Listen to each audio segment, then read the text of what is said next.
Queridos amigos, queridos irmãos, sejam todos muito bem-vindos. Que a espiritualidade aqui conosco presente possa nos envolver em vibrações de paz, de harmonia. É com muita alegria que nós damos continuidade hoje à 17ª jornada doutrinária que começou no início deste mês, com o tema central que vocês podem ver ali, o amor em suas múltiplas expressões à luz da doutrina espírita.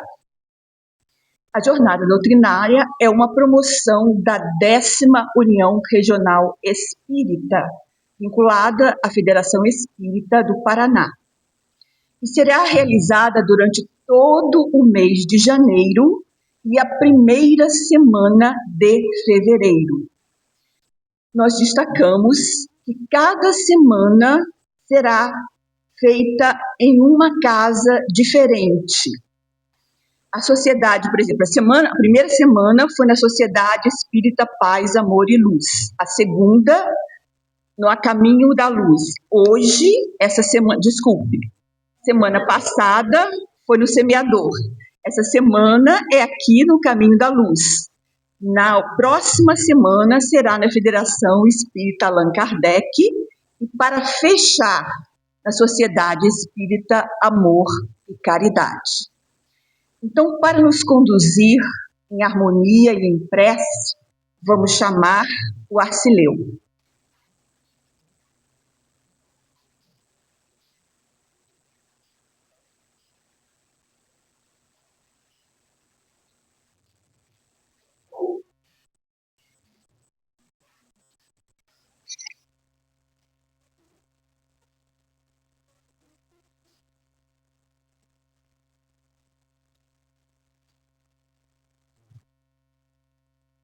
Serenemos então nossos corações nesse momento tão grandioso que o Cristo está nos concedendo a oportunidade. Nossa casa está cheia de alegria neste momento, por aqui termos nossos irmãos queridos da matéria, do mundo espiritual. Pois nesse momento tão grandioso, que essa doutrina consoladora está nos dando a oportunidade do aprendizado. Essa lei, a lei de amor. Então, por isso, Mestre querido, que te agradecemos, a Deus, a Jesus, aos mentores espirituais, para que assim possam envolver, amparar, a nossa irmã Liliane, o nosso irmão Marco, no qual trará a cada um de nós esse momento tão grandioso. Assim, Mestre querido, só temos que te agradecer. E assim, iniciarmos a atividade do dia de hoje. Que assim seja. Obrigado pela presença de cada um. Liliane, Marco, fiquem à vontade.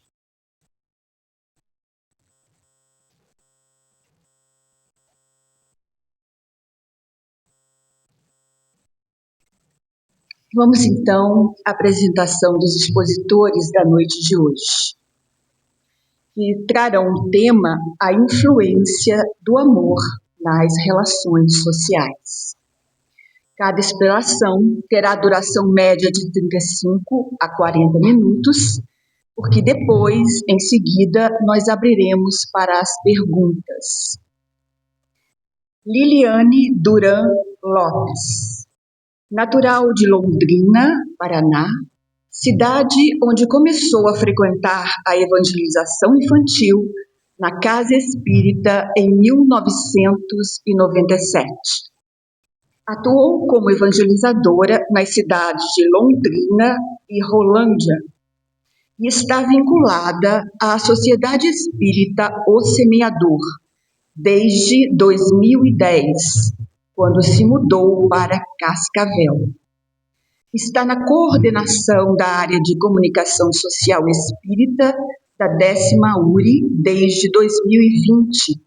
É palestrante, multiplicadora do curso de qualificação do trabalhador espírita da área de comunicação social espírita. Profissionalmente, é mestre em administração e empregada pública na Caixa Econômica Federal. Marco Antônio Padovani, natural de Cascavel, Paraná. Seu primeiro contato com a doutrina espírita foi ainda na adolescência, em Cascavel, na Sociedade Espírita Amor e Caridade. Há muitos anos atua como coordenador de grupo de estudos na CEPAL. Palestrante, atualmente está na vice-presidência dessa URI desde o biênio 2022-2024, tendo sido reconduzido para o biênio 2024-2026, vice-presidente da CEPAL. Profissionalmente, é administrador de empresas e advogado. Nós passamos, então, a palestra agora ao Marco.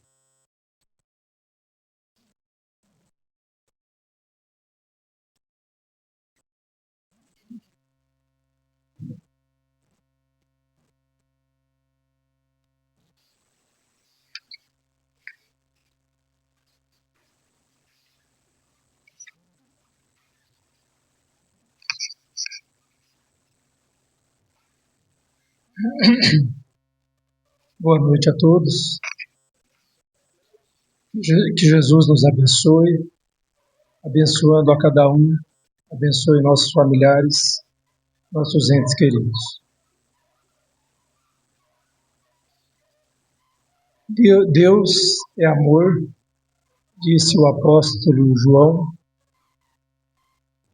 reconhecendo Deus como Pai, como fonte inesgotável de amor e como causalidade absoluta. O tema de hoje é falarmos sobre o sentimento do amor, o amor por excelência, mas eu vou conduzir a minha parte falando do amor em nossa sociedade, fazendo uma análise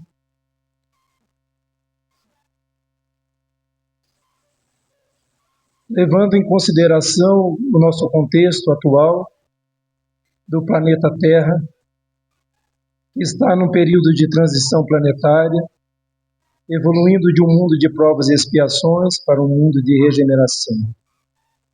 Atualmente, a nossa população encarnada é de 8 bilhões e 266 milhões de seres aqui na Terra. E falando em sentimento de amor, a gente pergunta se é possível mensurarmos que nível de amor vive a nossa humanidade. Imagina se nós pudéssemos, através de um exame, como a gente faz de sangue, analisarmos a irradiação de amor de cada ser humano. É preciso, quando falamos de uma emoção, de um sentimento, entendermos a sua graduação. Quando falamos, por exemplo, de uma emoção como irritação, a gente sabe que a irritação ela vai de grau em grau. Da irritação se passa por um grau de raiva se passa para cólera, de cólera para ódio e até a crueldade, que é o nível máximo da maldade. E o sentimento de amor não é diferente. Ele tem a sua graduação. E a evolução moral, então, do ser humano, ela é de forma gradual, lenta, mas ela é progressiva e ela é educativa. E ela significa o quê? Cada grau é um sinal de amadurecimento do espírito, que se adquire ao longo das suas múltiplas experiências reencarnatórias. Então, quando falamos de amor, podemos falar que fomos criados lá simples e ignorantes por Deus, pelo seu amor. E nesse momento, nós éramos o quê? Instinto, somente instinto, que era a base da nossa sobrevivência. Um pouquinho mais avançado, vamos para o sentimento de sensação, de emoção, onde o ser começa a sentir dor, alegria, tristeza. Um pouquinho mais avançado, ele começa o estado de razão, onde é o despertar da consciência, apenas o despertar da consciência. Mas mais avançado, mais um passo, essa consciência passa a ser a consciência moral, aonde o ser, já dentro de si, desenvolve o senso do seu dever. Ele não tem apenas a razão, mas ele já começa a sentir o dever junto a consigo mesmo e a sociedade. Mas um pouquinho mais avançando, esse sentimento vai para o sentimento moral, onde começa ali o ser humano a ter os gestos de empatia, de fazer o bem, de fraternidade, um pouco aqui, um pouco ali. E assim vai caminhando o ser humano, evoluindo. Depois desse momento, atingimos um outro nível, o nível de desenvolvimento do verdadeiro amor, onde o ser conquista e passa a viver, a praticar a empatia, a caridade em ação mesmo, a verdadeira caridade. Aquele sentimento onde é sem interesse, esse nível de amor que muitos seres já alcançaram aqui na Terra. Então é esse sentimento que vai fazer a grande mudança na nossa sociedade. Por isso, o questionamento é que nível que nós estamos em sociedade, analisando sob esta ótica. E depois de atingirmos esse amor, essa vivência do amor ensinado pelo Cristo, a gente chega ao limite máximo da plenitude, né? Do limite da perfeição, aonde o espírito é o seu estado mais elevado, é aonde o espírito tem o domínio de todas as paixões inferiores, aonde o espírito trabalha o amor de forma incondicional, de forma serena, de forma permanente, de forma constante. Não é hoje com amor, amanhã. Não. É constante, é natural. É aonde o espírito alcança e vive a profunda comunhão com as leis divinas. Aí chegamos no limite do sentimento maior, que é do amor que Jesus viveu aqui na Terra. Então, nesse momento, o espírito passa, o seu amor, passa a ser o próprio existir. Ele existe por amar. Então, sobre essa graduação, é que a gente tem que avaliar o nosso planeta Terra. O estado de cada um, sendo humildes em reconhecermos que esse planeta é de provas e expiações, ainda predomina o egoísmo, o interesse, mas o amor está presente. É isso que importa.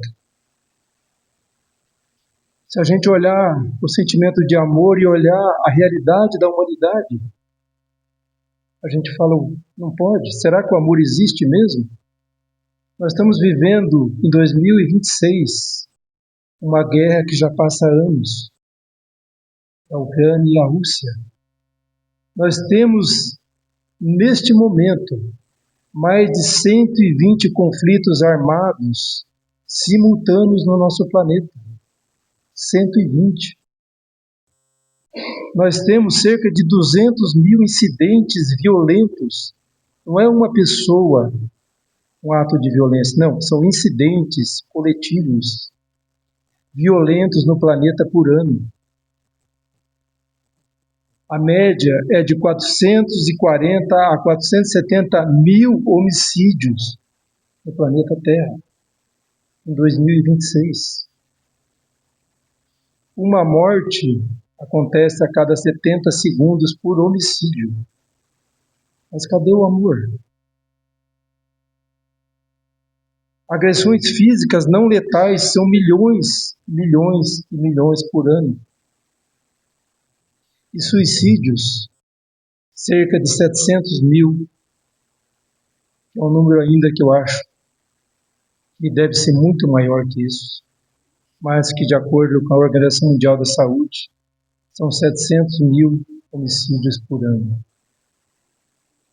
Então, a gente vê que a época que a gente vive é uma época de progresso, sim, muitos progressos, mas também é uma época de perturbação, é uma época de transição e é uma época de agravamento social. E da onde vêm esses males todos que a gente acabou de enumerar? Ela vem basicamente pelo fato do homem ignorar a si próprio. Já passaram-se mais de 20 séculos e o homem ainda ignora o que ele é, o homem ainda ignora de onde ele veio e ele ainda ignora para onde ele vai. E esses, sem contar ainda que o homem ignora o próprio propósito da vida. Porque se ele conhecesse o propósito da vida, nós não estaríamos vivendo esse quadro, essa crise da humanidade. E não falar desses 8 bilhões de seres, quantos deles conhecem, de fato, as leis universais da vida?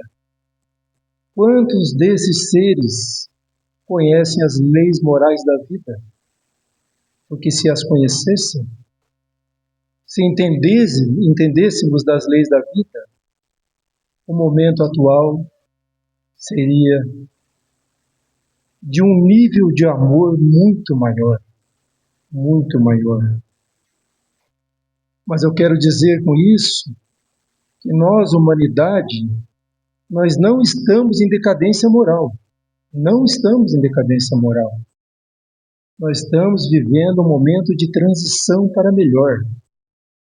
E o amor de Deus, de Cristo, está presente constantemente, irradiando para cada ser que aqui vive. E a benfeitora, Joana de Ângeles, quando a gente vê todo esse caos, ela vem nos dizer o seguinte: o que ora parece um grande mal é o amor chegando e espraiando, derramando o seu reino de paz. Ao mesmo tempo que a gente lamenta esses momentos tristes da humanidade, nós temos que saber que esse grande mal é o amor chegando.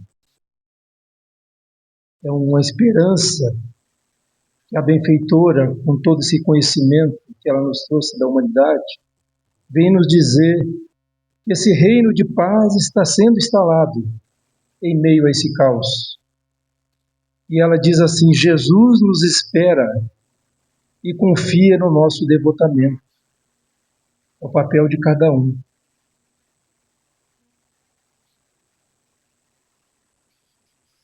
Então, ao lado desse caos, voltando aqui o slide da Joana de Ângeles, nós temos que lembrar que ao lado de todos esses problemas e de todo esse mal, cresce também a consciência dos direitos humanos da humanidade. Cresce a sensibilidade ao sofrimento alheio.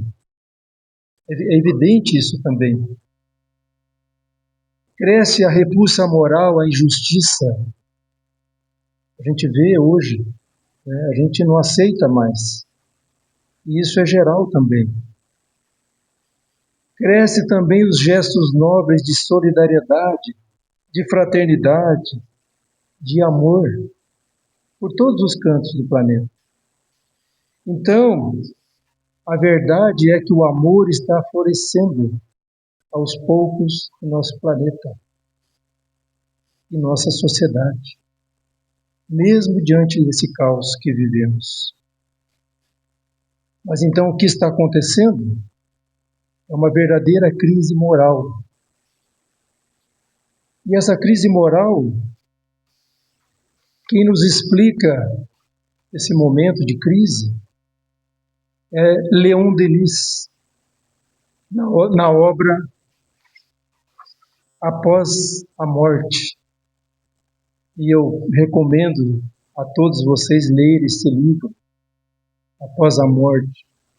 Mas leia em vida, gente, tá? Pela sua importância. Por ele abranger tudo a nossa humanidade, por ele colocar de uma forma tão clara a doutrina espírita e a nossa realidade como humanidade e as alternativas que a gente tem.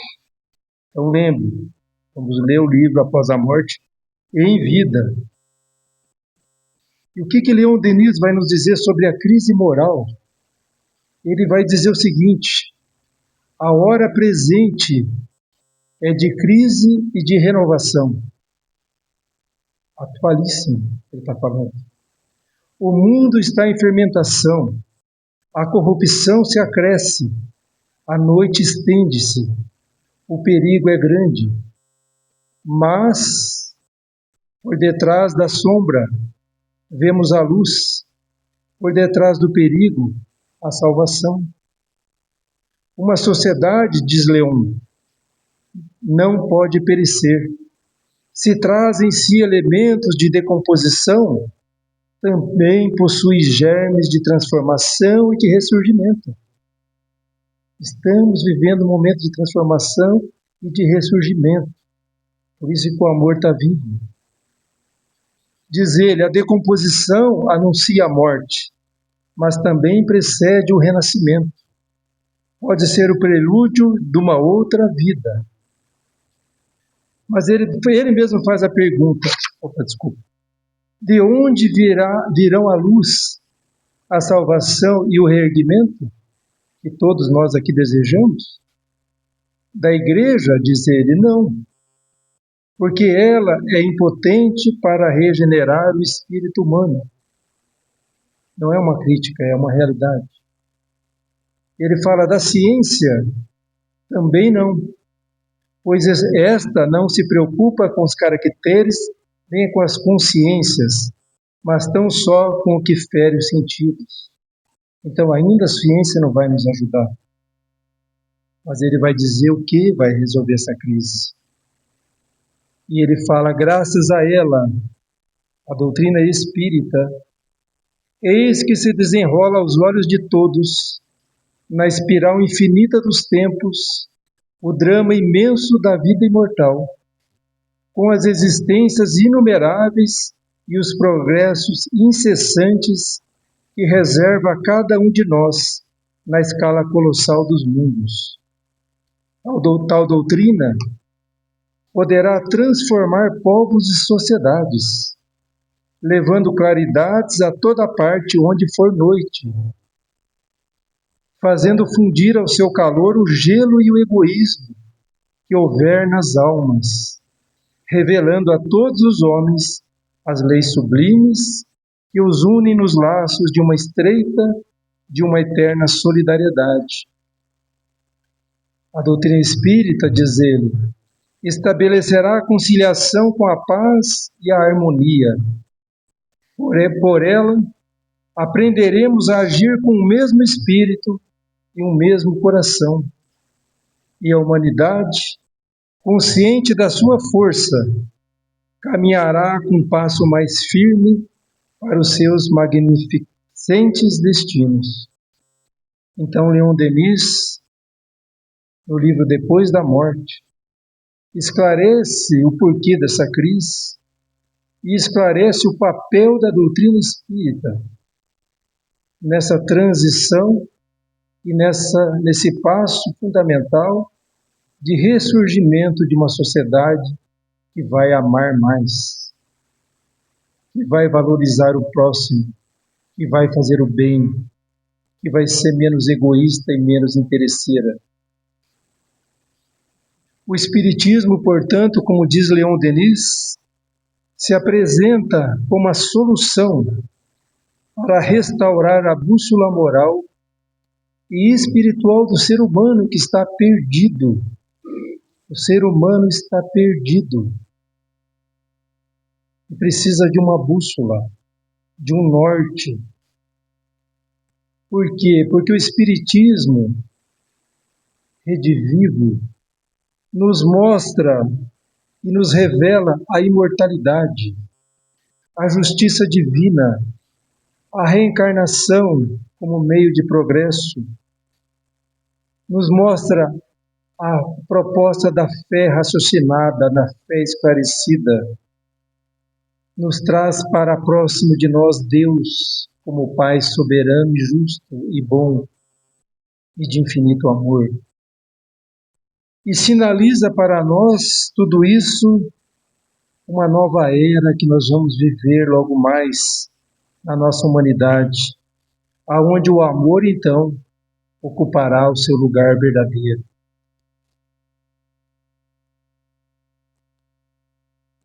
Tem uma questão aqui também do Livro dos Espíritos, a 172, que fala das encarnações de diferentes mundos.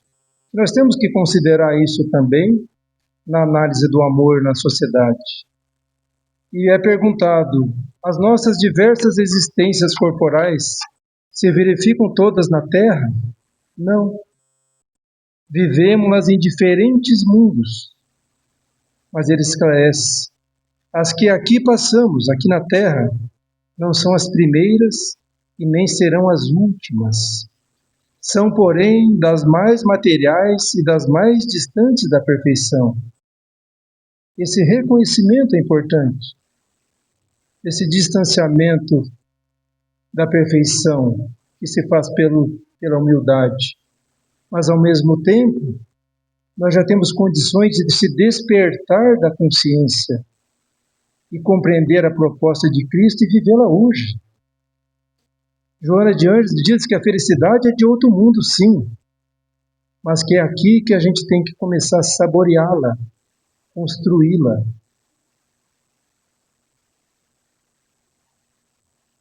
E também do Livro dos Espíritos fala da necessidade do homem de viver em sociedade.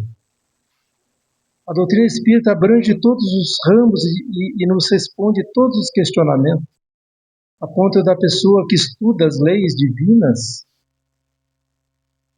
compreende o seu papel e o seu propósito.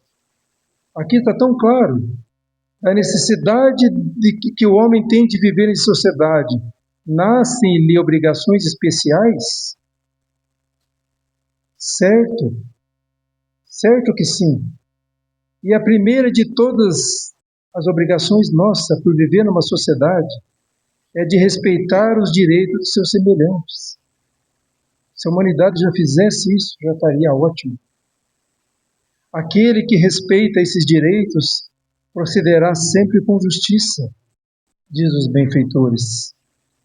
E em o vosso mundo, aqui na Terra, porque a maioria dos homens não pratica a lei de justiça, cada um usa das suas represálias, da sua forma de devolver, de se vingar.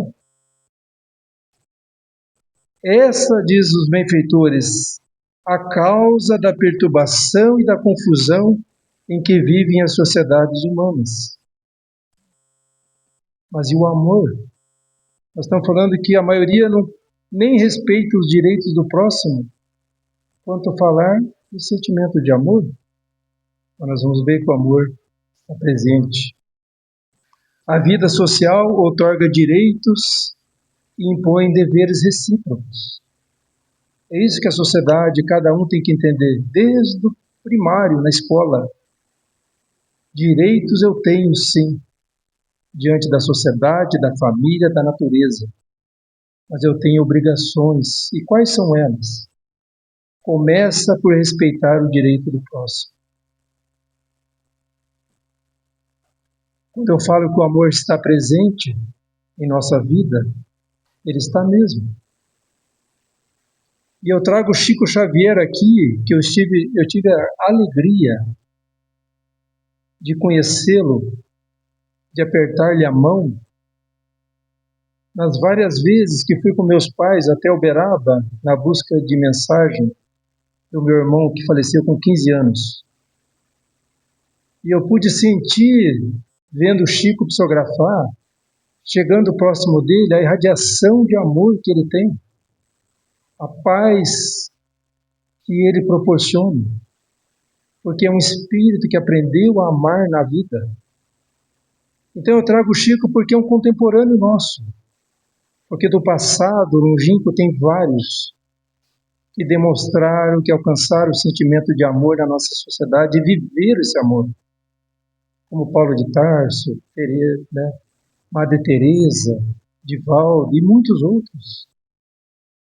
E Chico diz assim: quem mais ama é quem mais se aproxima da sua natureza divina.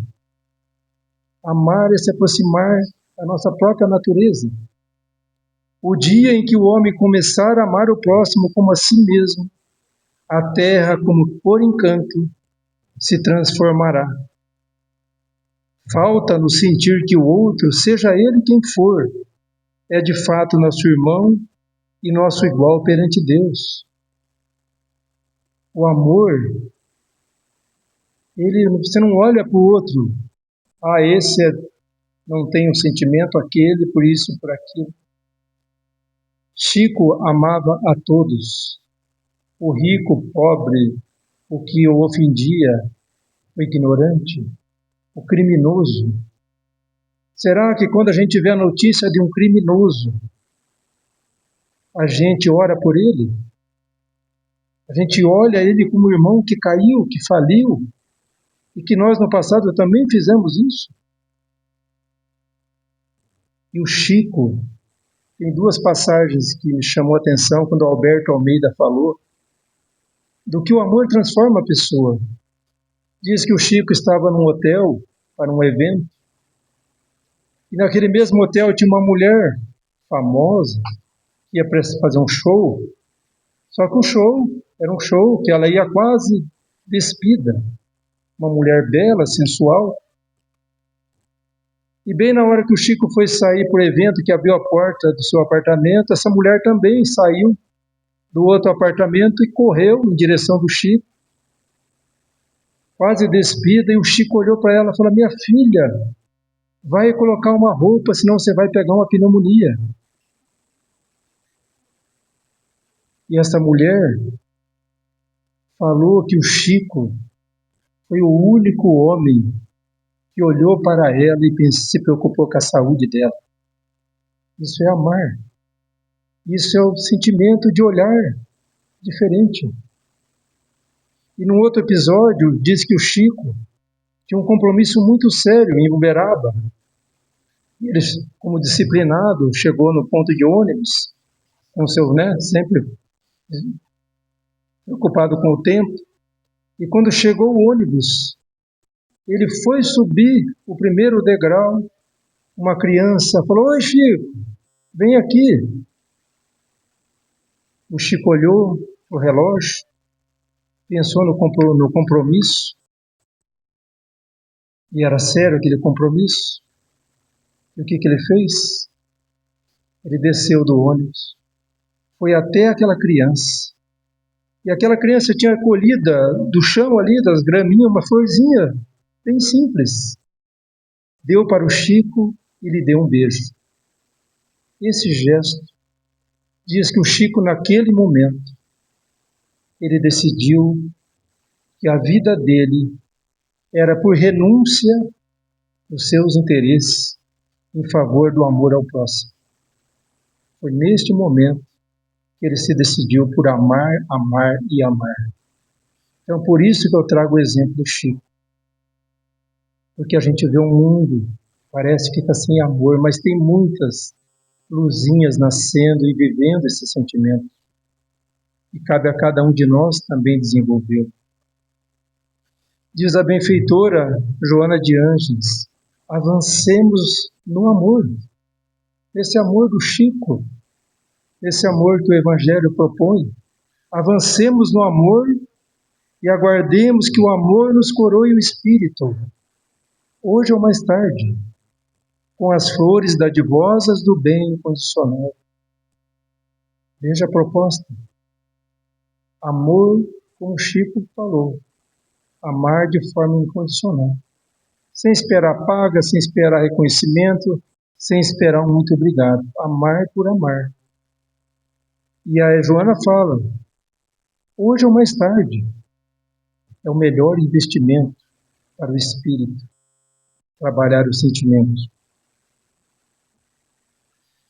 Também destaco do livro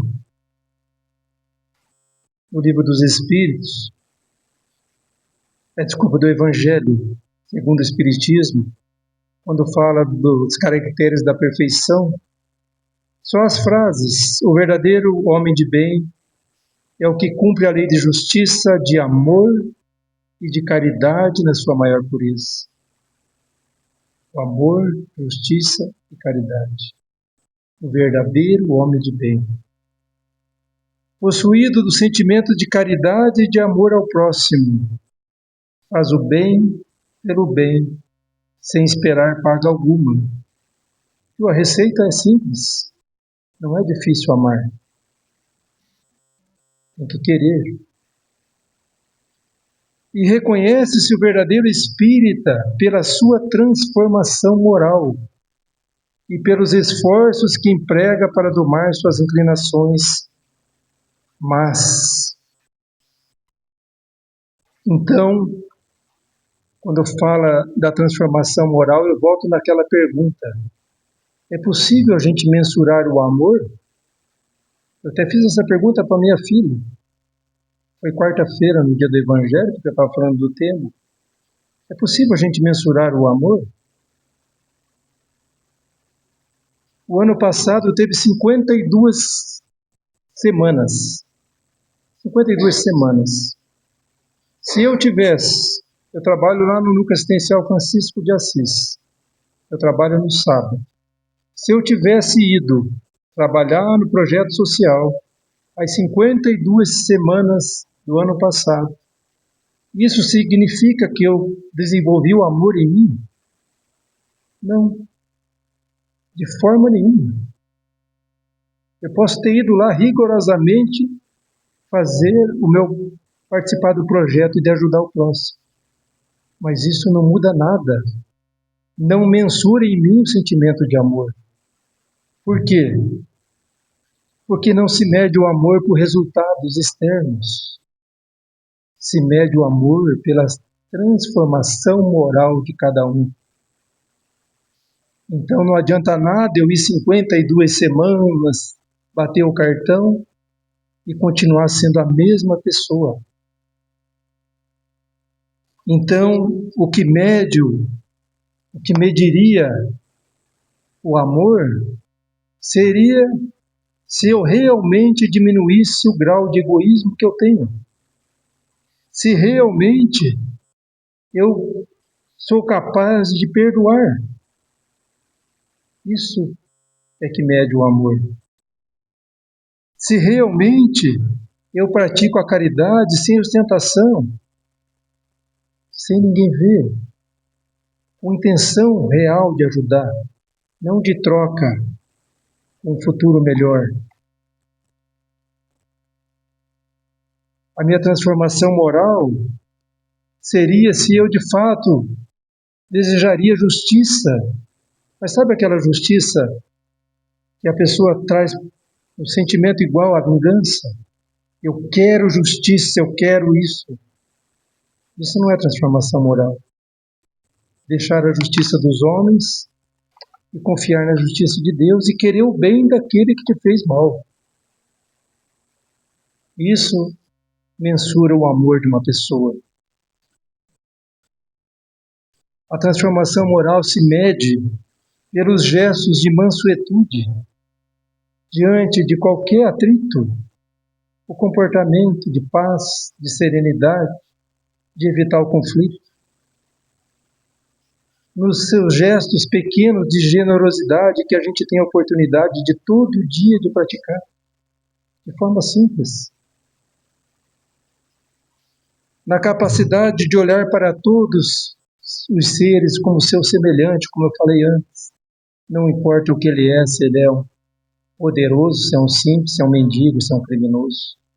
Mas é você olhar que ele está no mesmo barco que você, vivendo no mesmo planeta, tendo Deus e Jesus como nossos guias, e nós temos a mesma proposta de desenvolver o amor, cada um no seu tempo. Então eu trago aqui uma forma que nas leituras eu anoto, sobretudo na proposta de Leon Denis e de vários outros autores, de quais as ferramentas que nós temos à nossa mão para desenvolvermos cada vez mais o sentimento de amor em nós. O que é indispensável é a prece diária, a oração. Leon Denis coloca isso com rigor. A prece, porque essa conexão com o próprio Pai, que é a fonte de amor que nos criou. Então, o papel da oração é fundamental no nosso processo gradativo de evolução. Também coloco a meditação, mas a meditação como terapia. Aquela meditação em que você vai dar um tempo para você com você. Você é seu terapeuta, você é o seu psicólogo, você que faz a sua autoanálise, mas tem que ter uma técnica. E a benfeitora Joana de Ângeles traz uma técnica da meditação mais sugerida, que é sem formalidades, mas aquela em que você cria o seu deserto interior e você vai lá para dentro e fica com você mesmo, se autoanalisando, dando daqueles 15 minutos ou 20, que a pessoa fala, nossa, meditar é difícil, eu não consigo parar de pensar, mas não é para você parar de pensar, ao contrário, é para você focar em alguma coisa. Isso é meditar. Se eu consigo parar o meu dia, fechar os olhos e fazer uma caminhada mental no ambiente da natureza, eu estou meditando. Porque naquele momento eu recebo inspiração, meu anjo da guarda está ao meu lado. É o melhor momento para se fazer uma oração depois de uma meditação. Então a meditação nos ajuda como uma grande ferramenta nos dias atuais a prevenir doenças, a sair da depressão, a evitar a depressão, a ter otimismo, a gratidão e assim por diante. É fundamental ainda estarmos conscientes da necessidade de estudo até o último dia da existência. Porque o conhecimento nosso é tão pequeno ainda, mas o conhecimento amplia o nosso discernimento. Isso é fundamental para quem quer evoluir. Desenvolver o esforço, a vontade, a perseverança, sempre quando vem o desânimo. Quantas pessoas começam uma academia e passam, não, desistir, porque não desenvolve a perseverança. Então, nas coisas do espírito, a gente tem que cuidar do corpo e do espírito, que a gente trabalha esses valores, esforço, vontade e perseverança. E lembrar de que a lei do trabalho é uma lei da vida, e que a gente tem que amar trabalhar. Trabalho profissional, trabalho mesmo. A gente tem que amar o que a gente faz. Mas ao lado do trabalho tem o trabalho do bem, que é o servir. Ser útil para a sociedade, para a família, para alguma pessoa. Isso é amor. E Leon Denis diz também, estudar e conhecer as leis morais da vida é fundamental. Por que é fundamental? Eu trago aqui 3 leis. Leis do progresso, lei de sociedades, lei de amor, tem a lei de reprodução, tem todas as leis universais. Por que estudar isso é importante? Para daí eu abrir espaço e condições para o meu processo de autoconhecimento. Isso aqui, o autoconhecimento não está aqui embaixo por escolha. Não, mas é a ordem. Eu tenho que estar preparado e ter conhecimento para daí eu praticar meu autoconhecimento. Eu conheça a ti mesmo, de modo que eu vou burilar meu espírito, meus equívocos. Vou me perdoar, vou tomar o rumo moral correto na minha vida. E aí sim, a gente dá um passo mais avançado para mais tarde abrirmos as portas de alcançarmos o estado de plenitude, que é o desejo de todos. E aqui eu trago um exemplo da natureza. A natureza é fantástica. Sempre ela traz um exemplo bom para nós, inclusive nos momentos de meditação. E eu trago aqui um simples inseto, um vagalume. Vocês sabiam que quase 100% da energia de um vagalume, ele transforma energia em luz, sem esquentar? E ainda, essa energia, essa luz de um vagalume, é uma das fontes mais eficientes da natureza. Por que eu trago esse vagalume? Para que nós sejamos também um vagalume aqui na Terra. Para que a gente entenda a proposta de Jesus, quando ele disse, brilhe a vossa luz. Então o papel de cada um é brilhar a sua luz. E o dínamo que tem que fazer essa luz brilhar é o sentimento do amor que a gente está estudando nessa noite. E eu quero terminar a minha fala, que no Natal desse ano, foi numa quarta-feira, no dia do Evangelho no Lar, e a minha mãe, no momento ali do Natal, minha mãe Vilma, ela pediu a palavra e declamou de memória um poema. E quando eu fui ouvindo esse poema, eu falei, gente, é exatamente com ele que eu vou terminar minha exposição da jornada doutrinária. Porque eu comecei falando desse mundo que a gente vive, que é um caos, mas esse poema fala do mundo dos sonhos meus. E eu vou ler então, é claro que eu não vou declamar um poema porque eu não tenho o dom que a minha mãe tem, mas esse poema diz assim, sonho com um mundo de paz, com todos dando-se as mãos, em que os homens um dos outros de fato sintam-se irmãos. Sonho com um mundo ideal, com o sol da fraternidade, resplendendo nas alturas sobre toda a humanidade. Um mundo sem preconceitos, sem fanatismo e sem dor, sem injustiça e sem fome e sem qualquer desamor. Um mundo no qual a alegria não dê lugar à tristeza e todos busquem viver respeitando a natureza, aonde o bem sempre triunfe e a verdade prevaleça, a virtude se destaque e a humanidade se engrandeça. Neste mundo com que sonho, aos céus fulgurando em luz, todos hão de se irmanar, reverentes a Jesus. Não mais qualquer dissensão, em nome da fé em Deus, que haverá uma só crença no mundo dos sonhos meus.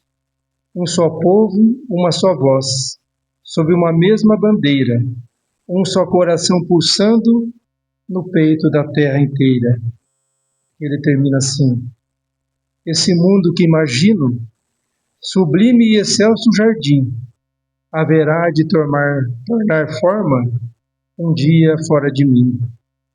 Mas para tornar real o meu mundo paraíso, devo deixar de sonhar e fazer o que é preciso. Devo deixar de sonhar e fazer o que é preciso.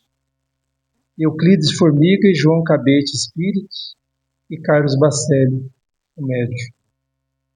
Então eu termino com um trecho do Evangelho. Sede bons e caritosos. Essa é a chave dos céus. Chave que tendes em vossas mãos. Toda a eterna felicidade se contém neste preceito. Amai-vos uns aos outros. E como amarmos uns aos outros, eu passo a palavra para Liliane, que vai nos lembrar dessa grande proposta de Cristo de amarmos uns aos outros.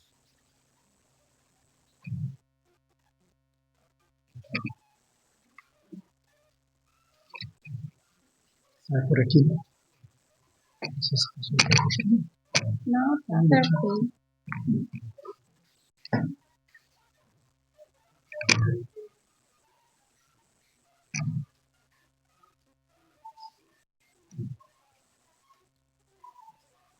Esse negócio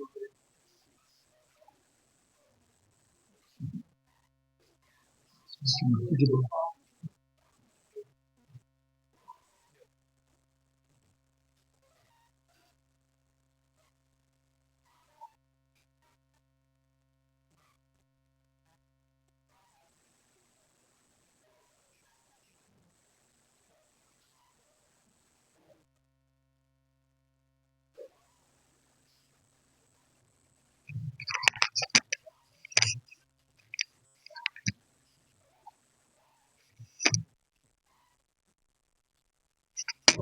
Queridos amigos, irmãos de ideal, é uma alegria que nós nos reunimos nesta noite para estudar o Evangelho e como essa doutrina espírita nos oferece estratégias para transformar o mundo através do sentimento. O Marco já nos adiantou a respeito da crise moral, desse cenário que vivenciamos, e nós vamos dar continuidade com uma outra abordagem que também faz parte dessa nossa modernidade, o paradoxo da hiperconectividade. Então, nós vivenciamos estímulos externos aos montes. E esses estímulos, muitas vezes, nos desconectam de nós mesmos. E vivemos esse paradoxo. Tá saindo som? Não. Oi?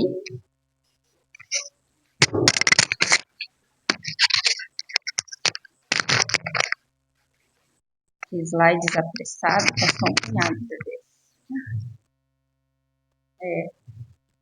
Agora tá ok? Então vamos continuar. Então, nesse mundo de paradoxos, nós vivemos esse paradoxo da hiperconectividade, em que o ser humano está conectado o tempo todo com o mundo inteiro, nessa ânsia, nessa necessidade de saber de tudo, de não perder nenhum detalhe, mas ele está desconectado de si, da sua essência, e desconectado também daqueles que vivenciam a sua dinâmica existencial. Muitas famílias vão às mesas com os tablets, os celulares, e enfrentam um grande desafio de desconexão. Então, esse excesso de estímulos, com falta de filtro moral, faz com que a gente consuma o que chamamos de lixo midiático. São informações rápidas, muitas vezes superficiais, que não nos preenche o espírito imortal. Muito pelo contrário, nos leva para um vazio existencial. E um outro paradoxo desse cenário é que, ao mesmo tempo que esse homem altamente tecnológico, vivemos na era da IA, da inteligência artificial, e isso é muito bom, trouxe e está trazendo grandes progressos para a sociedade. Tudo depende do seu uso, do equilíbrio, de usar a inteligência para o bem, é importante a gente lembrar aqui disso. Mas é nessa era tecnológica que o espírito, o ser espiritual, ele tem sido deixado de lado. E nós temos comportamentos de robô, o homem se desumanizando, porque nós agimos no automatismo, de forma repetitiva, Nós seguimos tendências e nós não usamos da nossa consciência, da nossa razão, do equilíbrio com o sentimento de espíritos imortais que somos. Esse é um dos cenários de uma crise moral que vivenciamos atualmente. Essa vivência em sociedade, que nas redes sociais, as mídias, esse universo digital também é uma forma de relacionamento, nos faz recordar o que a lei divina nos diz. Que Kardec, quando pergunta aos espíritos sobre a necessidade da vida social, porque nós temos observado que é um grande desafio para o homem o viver em sociedade. Então, não seria mais fácil a gente se isolar?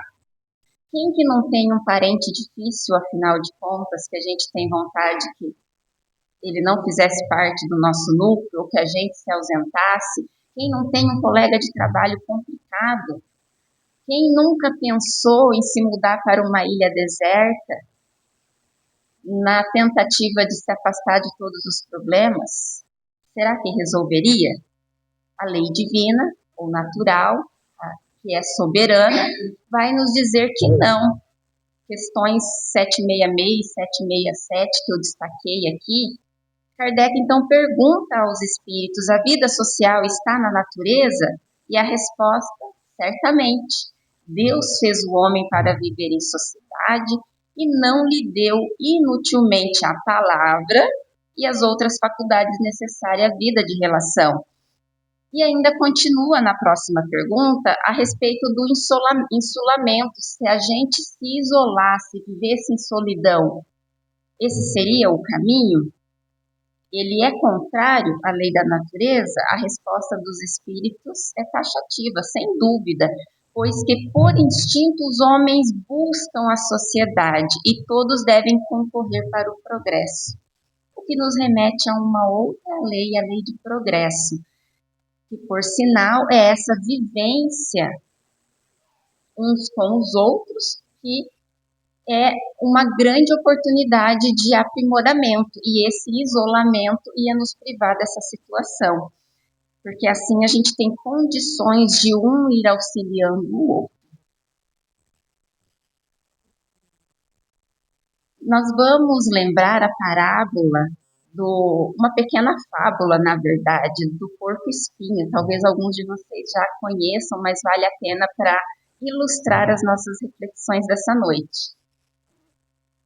Que numa era glacial, remota, os porcos-espinhos perceberam que se eles se agrupassem, eles sobreviveriam àquela era, porque a troca de calor humano os manteria, calor humano do calor animal, os manteria vivos.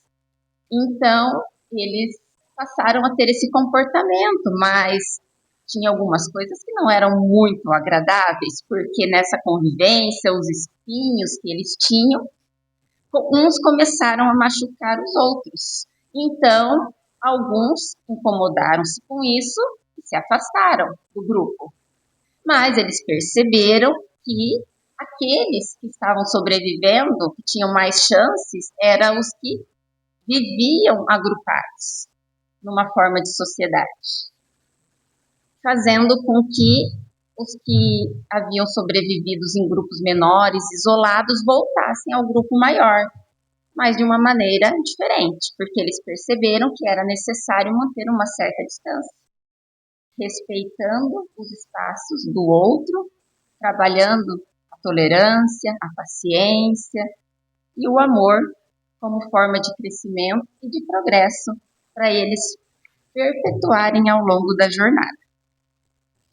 Essa fábula nos mostra, fazendo esse comparativo com a vivência humana, que a nossa vivência em sociedade também é assim. Então, nós carecemos da vida em sociedade, ela faz parte, mas ao mesmo tempo é necessário ter esse espaço, o respeito, a tolerância, a paciência, e esse cultivo das virtudes nós vamos, inclusive, desenvolver nessa nossa convivência. Não vai vir pronto para nós, e nós não vamos adquirir nenhum pacotinho ali no mercado na esquina. Então, que a gente possa ficar com essa reflexão do corpo espinho como uma convivência necessária e harmônica, o que nós precisamos fazer no nosso dia a dia. O que nos remete ao convite de Jesus quando dizia amai-vos. Mas para isso a gente lembra que o homem no mundo, está lá no Evangelho segundo o Espiritismo, nós somos chamados a estar em contato com espíritos de natureza diferentes, de caracteres opostos. Não choqueis a nenhum deles com quem estiver. Eis o alerta para nós. Não adianta a gente ter a ilusão de que o nosso desejo pode até ser que a gente viva com todos iguais, que seria mais fácil se todos pensassem da mesma forma. O desafio está justamente no diferente. Em uns aprender com os outros. Aquele que está mais adiantado num campo auxilia o outro e assim por diante. E o que nos remete ao convite do nosso amado Mestre Jesus. Amarás o Senhor teu Deus de todo o teu coração, de toda a tua alma, de todo o teu espírito. Este é o maior, o primeiro mandamento. E aqui tendes o segundo, semelhante a esse. Amarás o teu próximo como a ti mesmo. Toda a lei e os profetas se acham contidos nesses dois mandamentos. Jesus nos recomenda o amor, mas às vezes a gente confessa, a vontade era de nos amassarmos como um rolo compressor e não de nos amarmos, porque a convivência é desafiadora, ela não é fácil e exige de nós. Mas então, quais seriam as características do homem que ama, de quem já está caminhando nesse percurso do amor? É o Espírito Sanson, ex-membro da Sociedade de Paris, que vai nos dizer: amar, no sentido profundo do termo, é o homem ser leal, probo, consciencioso para fazer aos outros o que queira que estes lhe façam. É procurar em torno de si o sentido íntimo de todas as dores que acabrunham seus irmãos, a fim de suavizá-las. É considerar como sua a grande família humana, porque essa família todos a encontrareis dentro de certo período, em mundos mais adiantados, e os espíritos que a compõem são como vós, filhos de Deus, destinados a se elevarem ao infinito. O Marco terminou a fala dele falando justamente da fraternidade universal, que é o caminho do amor. E lembrando que somos todos filhos de Deus, do mesmo Pai, irmãos, espíritos caminhando para essa evolução ao infinito.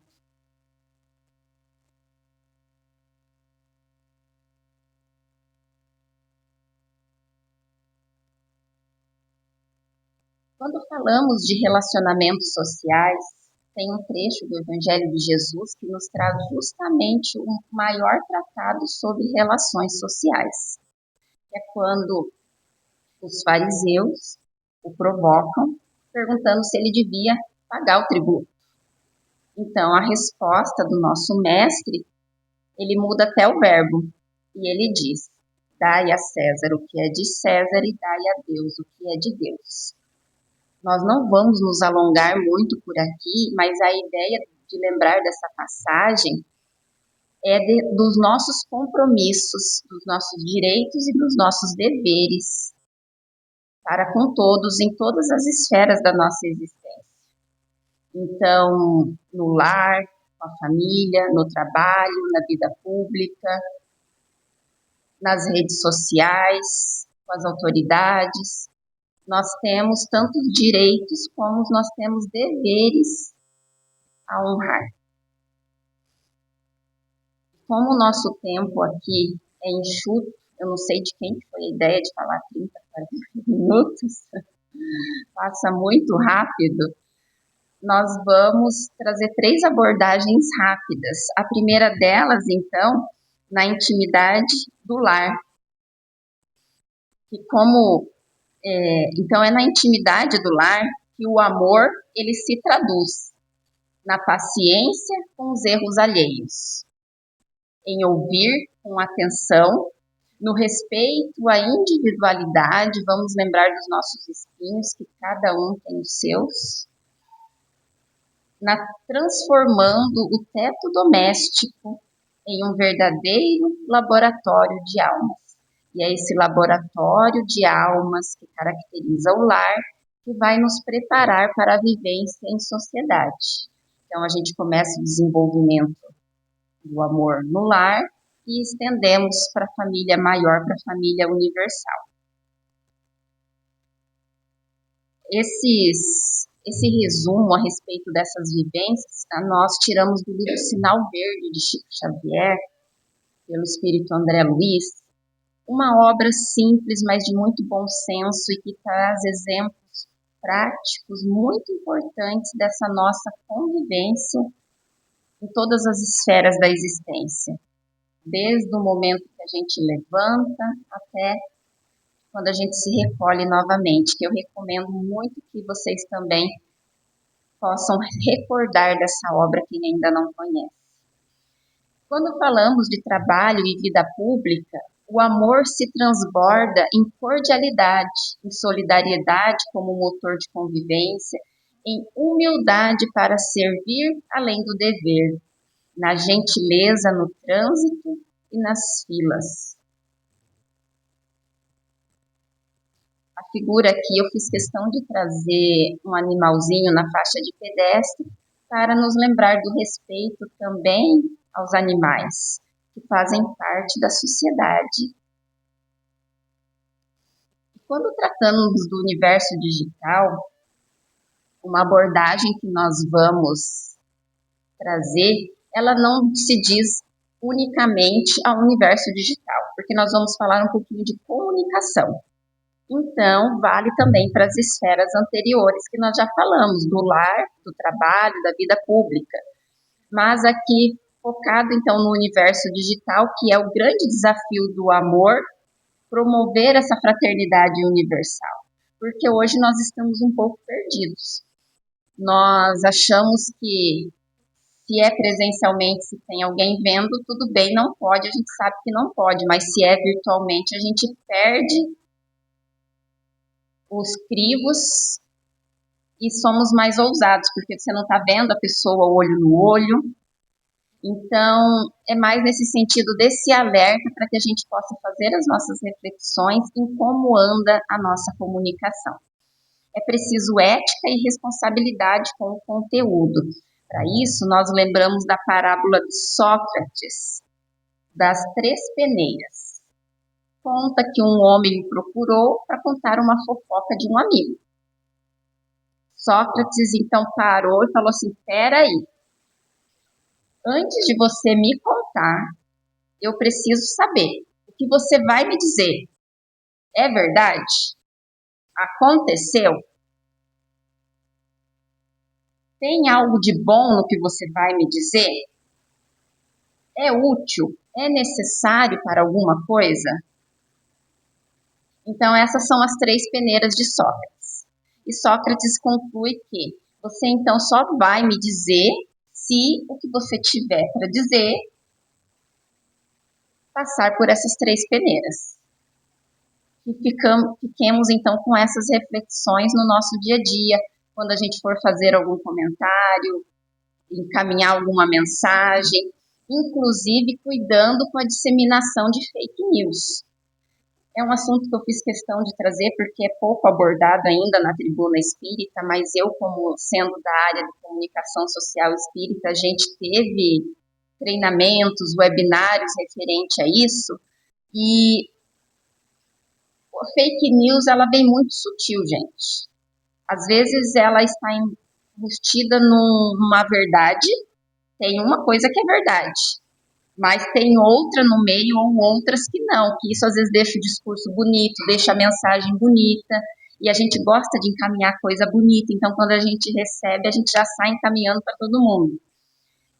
E dentro desse contexto que nós falamos dessa hiperconectividade, nós focamos no prazer imediato, no poder, a gente quer as coisas no imediatismo, e a gente não sabe mais ler uma mensagem longa para esperar ter o prazer da leitura da mensagem ao final. A gente lê o primeiro parágrafo, gostei, já encaminha. Então, esse fica um alerta para a gente ter esse cuidado, não só nas mensagens nossas pessoais, nas nossas redes sociais, mas também nos grupos da casa, quem assume a tribuna espírita em trazer notícias, fatos, compartilhar informações, que a gente tem esse cuidado das 3 peneiras de Sócrates. E também vamos falar um pouquinho nessa abordagem da comunicação caridosa. A comunicação caridosa é um tema pouco abordado especificamente dessa forma, mas que hoje já temos artigos publicados no Jornal Mundo Espírita, tem também na Revista Espírita, na versão atual que o Conselho Espírita Internacional está dando conta, né, da edição da revista. E André Siqueira, que é o coordenador da área de comunicação social espírita da FEB, da Federação Espírita do Paraná, já nos ofereceu esse material, então, em forma de treinamento, em forma de artigos. Existe, inclusive, um livreto sobre comunicação na página da FEB. E a comunicação caridosa nada mais é do que se traduz em comunicar-se de forma a utilizar o BIP na comunicação. O BIP, quem está participando da jornada já viu em outros momentos, que é o agir com benevolência, indulgência e perdão. A benevolência na comunicação, ela se traduz no nosso esforço em praticar o bem, em fazer aquilo que está em conformidade com as leis naturais. Já a indulgência, ela está mais relacionada com o objetivo daquela comunicação. Quando falamos em comunicação, seja ela comunicação verbal ou não verbal, agir com afabilidade. Então, qual que é a ideia, o objetivo do que eu estou falando? Para a gente ter esse cuidado se eu não estou expondo alguém ou falando algo que não seja interessante naquele momento, ou a forma como eu estou comunicando. Já o perdão, ele está relacionado a um estado mental que traz clareza. A gente sabe do acontecido, houve a discórdia, o desentendimento, a falha, houve o perdão, mas é a gente não querer dar continuidade com o mal, de forma com que ele não se perpetue, que a gente tenha esse cuidado de equilibrar a razão e o sentimento. E um alerta para nós a respeito da vigilância sobre o eu digital, que começa com o autoconhecimento. Santo Agostinho já bem nos traz que o conhecimento de si é a chave do progresso individual, questão 919. Que evitemos a superficialidade que nós falamos no começo e a robotização do comportamento. Como? Questão 909, do Livro dos Espíritos. Vontade, esforço, disciplina, que assim a gente possa usar a inteligência para o bem, fazer gestão do tempo. Não é que seja ruim, a tecnologia, muito pelo contrário, ela colabora muito com o progresso da humanidade. A gente só precisa ter o cuidado de usá-la para o bem. No caso das distrações, né, de entretenimentos, que a gente cuide, faça a gestão do tempo. Cuidado com a impulsividade. Falamos de fake news e agora a impulsividade. Às vezes a gente se depara com algum conteúdo e ou a gente tem uma reação que a gente se surpreende e pode se arrepender depois ao compartilhar, ao fazer um comentário que não consegue apagar, as repercussões hoje são muito rápidas. Vivemos uma era de cancelamento de pessoas. O que é isso do que nada mais do que o antigo apedrejamento da época de Jesus? O cancelamento, a diferença é que ele é virtual. Alguém faz uma postagem, uma opinião mal redigida, uma piada que não caiu legal, e de repente alguém printa aquela tela, tira uma foto, faz um registro, já divulga amplamente nas redes, nas mídias, com uma crítica muito severa, difamando o autor da mensagem, e aquela pessoa vai sofrer repercussões inimagináveis, porque rapidamente os seguidores daquele que fez a crítica severa e encaminhou a mensagem já estão contra o autor da mensagem sem nem conhecer a pessoa ou saber o contexto, o que aconteceu, de que forma aconteceu. E nisso as pessoas podem perder empregos, amigos que se afastam por receio de também estar envolvidos no conflito, no escândalo, sem falar no prejuízo psicológico que essa pessoa também pode ter acarretado por esse tipo de situação. Então, que a gente tenha esses cuidados, que a nossa comunicação vise o respeito, a harmonia, que a gente, então, se recorde da parábola das 3 peneiras de Sócrates e também do BIP, da caridade, que é o amor em ação, benevolência, indulgência e o perdão. Assim, meus irmãos, o grande desafio, vai nos dizer a benfeitora Joana, o grande desafio do relacionamento é um gigantesco convite ao amor, a fim de alcançar a plenitude existencial.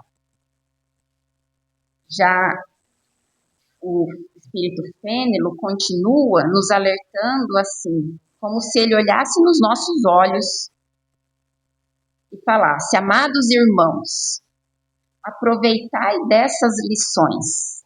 É difícil o praticá-las, porque a convivência é desafiadora. Porém, a alma colhe delas imenso bem. Crede-me, fazei o sublime esforço que vos peço. Amai-vos e vereis a terra em breve transformada num paraíso, onde a alma dos justos virão repousar.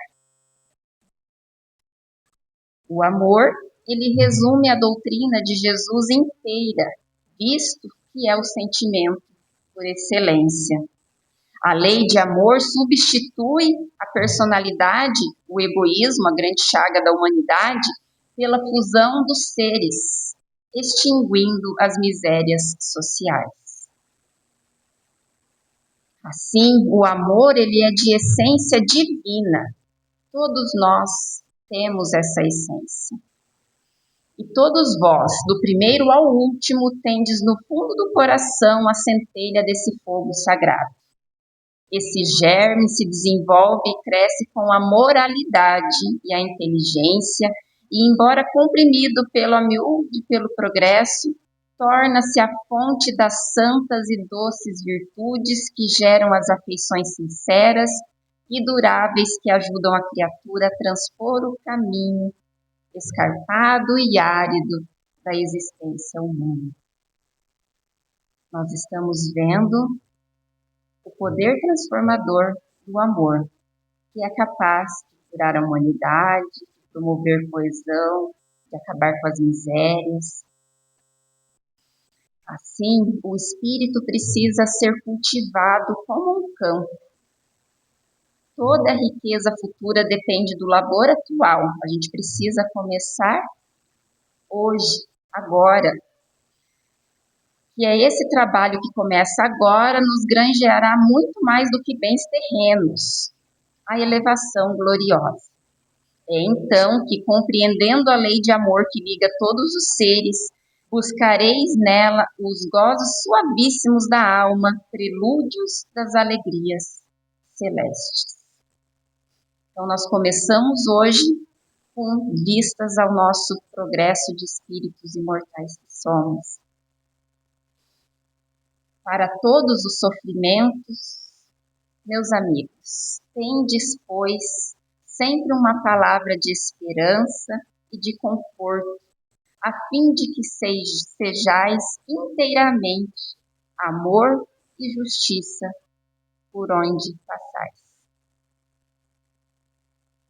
Os efeitos da lei de amor, portanto, são o melhoramento moral da raça humana e a felicidade durante a vida terrestre. E terminamos com a mensagem do apóstolo Paulo, que vai nos dizer: meus amigos, agradecei a Deus o haver permitido pudesseis gozar a luz do Espiritismo. Não é que somente os que a possuem hajam de ser salvos, é que, ajudando-vos a compreender os ensinos do Cristo, ela vos faz melhores cristãos. Esforçai-vos, pois, para que os vossos irmãos, observando-vos, sejam induzidos a reconhecer que o verdadeiro espírita e verdadeiro cristão são uma só e a mesma coisa, dado que todos quantos praticam a caridade são discípulos de Jesus, sem embargo da seita a que pertencem. Pela paciência de vocês, eu agradeço de coração a oportunidade. Votos de paz a todos.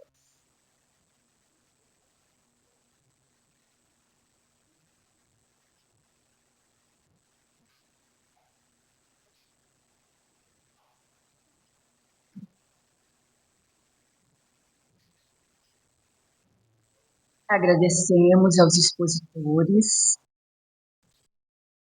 e perguntamos se alguém quer fazer alguma pergunta, ou se temos alguma pergunta aí na mídia para ser respondida. Os expositores estão aqui, vamos aproveitá-los. Você também. Nenhuma pergunta?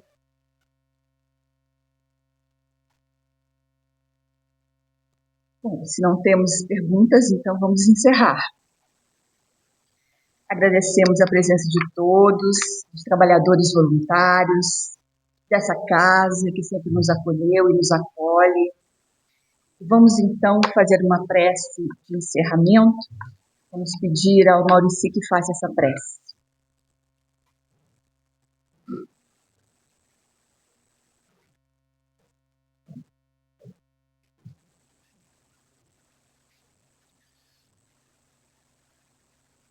Deus,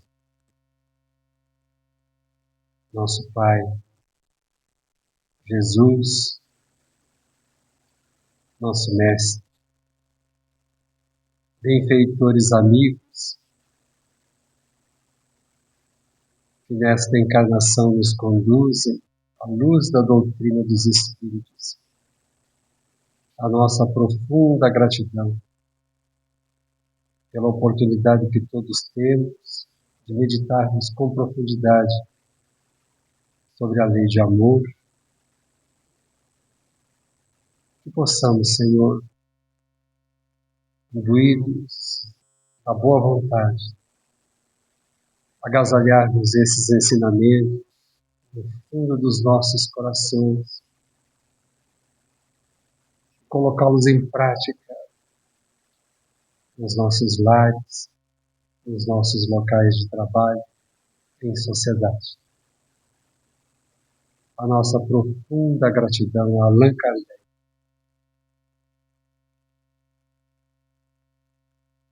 que pelos seus esforços nos trouxe a doutrina dos Espíritos.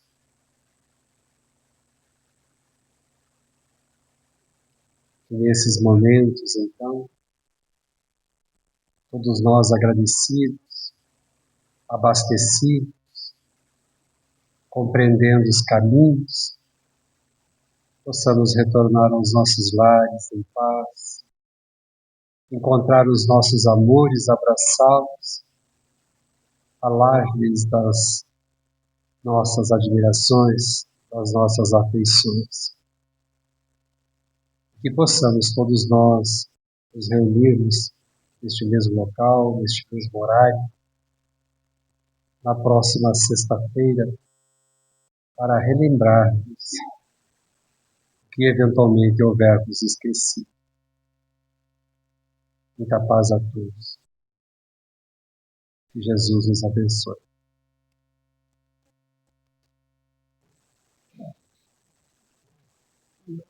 Então, para encerrar, nós convidamos a todos que estejam conosco na próxima sexta, porque a jornada continua. Uma boa noite e uma noite de paz a todos.